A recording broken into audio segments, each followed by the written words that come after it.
नितिन नवीन की टीम की बैठक खत्म हो गई है।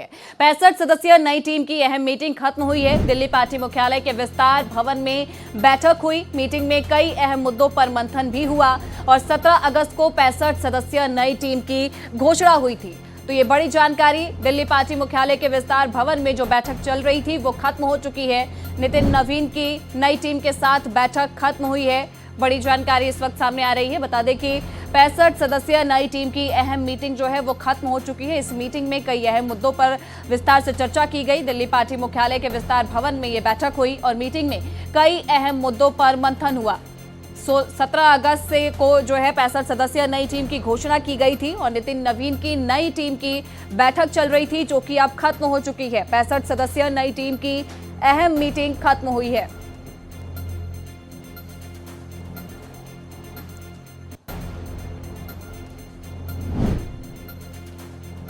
और सूत्रों के हवाले से इस वक्त की ये बड़ी खबर सामने आ रही है। बीजेपी गठित कर सकती है कमेटी, ये बड़ी जानकारी इस वक्त की। बीजेपी का जेन जी आउटरीच प्लान है और बीजेपी राष्ट्रीय स्तर पर खास टीम तैयार कर रही है। ये बड़ी जानकारी इस वक्त सूत्रों के हवाले से सामने आ रही है। युवाओं जेन जी तक पहुंच मजबूत करने पर फोकस है।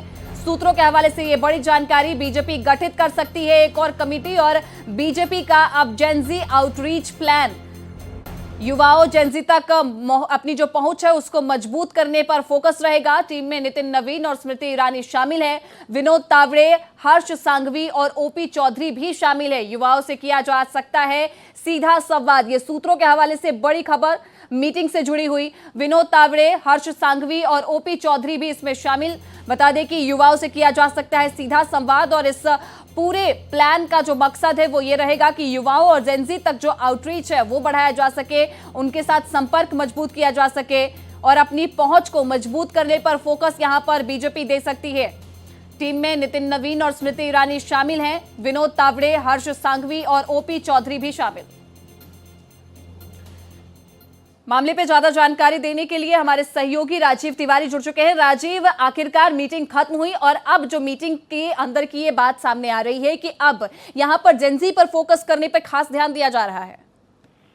बिल्कुल, देखिए, जो पहले दौर की बैठक थी वो बैठक समाप्त हो गई है और दूसरे दौर की बैठक बीजेपी मुख्यालय के विस्तार है, जहां पर बीजेपी के सभी राज्यों के प्रदेश अध्यक्ष, प्रभारी और संगठन मंत्री और बीजेपी के पदाधिकारी वहां पे मौजूद हैं। लेकिन अगर बात किया जाए, जो पहली बैठक हुई है, इस बैठक में बीजेपी के राष्ट्रीय अध्यक्ष नितिन नवीन और नवनियुक्त पदाधिकारी के साथ जो पूर्व पदाधिकारी थे वो भी मौजूद रहे, क्योंकि इस बैठक में नए पदाधिकारियों का एक दूसरे से परिचय तो कराया गया, साथ ही आगामी कार्यक्रमों को लेकर चर्चा की गई है।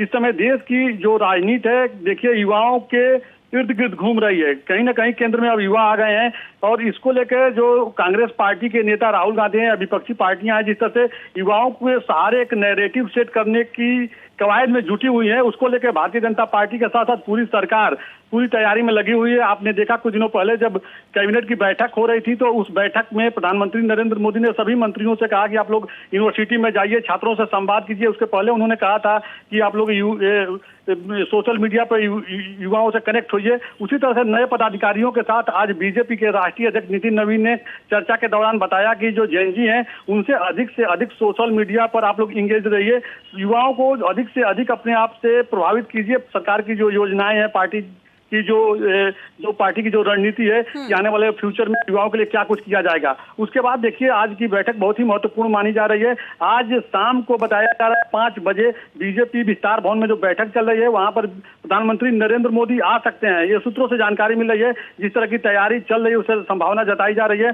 तो आज की बैठक बहुत महत्वपूर्ण माना जा रहा है। अभी जो बीजेपी की पूर्व राष्ट्रीय उपाध्यक्ष सरोज पांडे हैं, उनसे मेरी बात हो रही थी तो उन्होंने बताया कि देखिए, यह जो अभी बैठक हुई है पहले दौर की, इसमें जो है नवनियुक्त पदाधिकारी एक दूसरे से परिचय किए हैं। अभिनंदन समारोह कार्यक्रम था और आगे की रणनीति पर चर्चा हुई है। साथ ही देखिए, यह जो दूसरे दौर की बैठक हो रही है, इस बैठक में प्रधानमंत्री नरेंद्र मोदी का जो जन्मदिन है वो 17 सितंबर को है। 17 सितंबर को प्रधानमंत्री नरेंद्र मोदी का जो है 76वां जन्मदिन मनाया जाएगा। उसके साथ ही सार्वजनिक जीवन में सीएम और पीएम पद पर रहते हुए उनके 25 साल के कार्यकाल पूरे और शायद राजीव यही वजह है कि अगर हम देखें, जब ये 65 सदस्यीय टीम की गठन हुआ, ऐलान किया गया, उसमें नए चेहरे और खास तौर पे युवा चेहरे को भी मौका दिया गया है। बिल्कुल, देखिए, नितिन नवीन भारतीय जनता पार्टी के सबसे युवा राष्ट्रीय अध्यक्ष हैं और इस बात से इनकार नहीं किया जा सकता है कि लंबे समय से पूरी पार्टी में, पूरे प्रदेशों में मंथन किया जा रहा था कि किसे संगठन में लिया जाए और किसे जिम्मेदारी दी जाए। तो मंथन के बाद कहा जा सकता है कि यह नितिन नवीन के सब जो पदाधिकारी हैं, अमृत स्वरूप पदाधिकारी ये निकले हैं लोग, तो अब इनको जिम्मेदारी की बात आ रही है। आज पार्टी की जो बैठक हुई है, इसमें जिम्मेदारियों को लेकर भी चर्चा की गई है कि किस तरह से। ठीक है राजीव, बहुत शुक्रिया आपका इस पूरे मामले पर जानकारी देने के लिए।